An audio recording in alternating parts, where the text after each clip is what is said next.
స్వాగతం స్ఫూర్తి Indian news.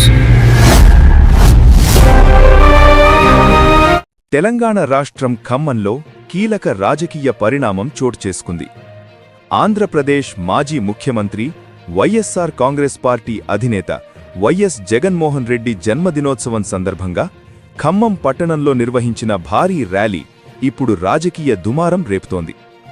ఈ ర్యాలీ సందర్భంగా టీడీపీ కార్యాలయంలోకి ప్రవేశించారనే ఆరోపణలతో వైఎస్ఆర్సీపీ కార్యకర్తలపై పోలీసులు అక్రమ కేసులు నమోదు చేసిన విషయం తెలిసిందే. ఈ ఘటనలో 11 మంది యువకులను అరెస్ట్ చేసిన పోలీసులు వారిని 14 రోజుల రిమాండ్కు తరలించడం తీవ్ర వివాదానికి దారితీసింది. ఈ నేపథ్యంలోనే ఆంధ్రప్రదేశ్ రాష్ట్ర వైఎస్ఆర్సీపీ అధికార ప్రతినిధి యాంకర్ శ్యామల ఖమ్మం జైలులో రిమాండులో ఉన్న కార్యకర్తలను పరామర్శించారు. జైలుకు వెళ్లి అరెస్టైన యువకులతో నేరుగా మాట్లాడిన శ్యామల వారి ధైర్యాన్ని కోల్పోకుండా ఉండాలని సూచించారు. ఈ సందర్భంగా శ్యామల మాట్లాడుతూ వైఎస్ జగన్మోహన్ రెడ్డి గారి జన్మదినాన్ని శాంతియుతంగా జరుపుకున్న కార్యకర్తలపై కేవలం రాజకీయ కక్షతోనే అక్రమ కేసులు పెట్టారు.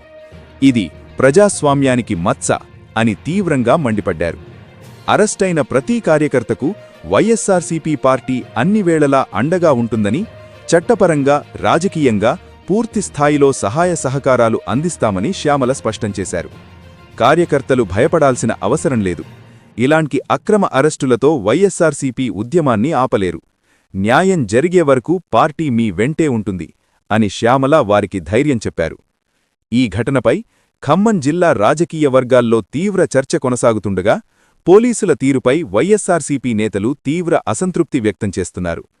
ఒకవైపు ర్యాలీ పేరుతో రాజకీయ కక్ష సాధింపా లేదా చట్టపరమైన చర్యలేనా అనే అంశంపై రాజకీయ వాతావరణం మరింత వేడెక్కుతోంది. ఖమ్మం నుంచి రాజకీయ దుమారం కొనసాగుతుండగా ఈ వ్యవహారంపై అధికారుల స్పందన ఎలా ఉంటుందో చూడాలి. పొలిటికల్ రిపోర్ట్ స్ఫూర్తి ఇండియా న్యూస్ ఖమ్మం ప్రతినిధి సతీష్ నివేదిక.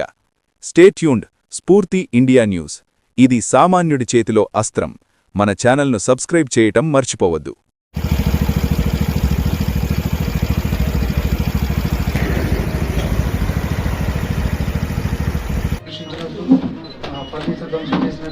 వాళ్ళు మన కార్యాలయాల మీద దూకి మన వాళ్ళని కొట్టి మొత్తం మనం ఇంకా ఎన్ని కేసులు పెట్టాలి?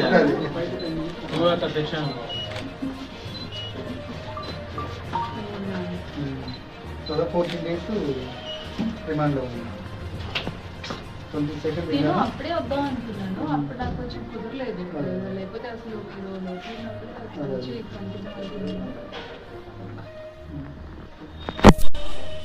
శశాంక్ రెడ్డి వాళ్ళు వచ్చారు మన పులివెందులో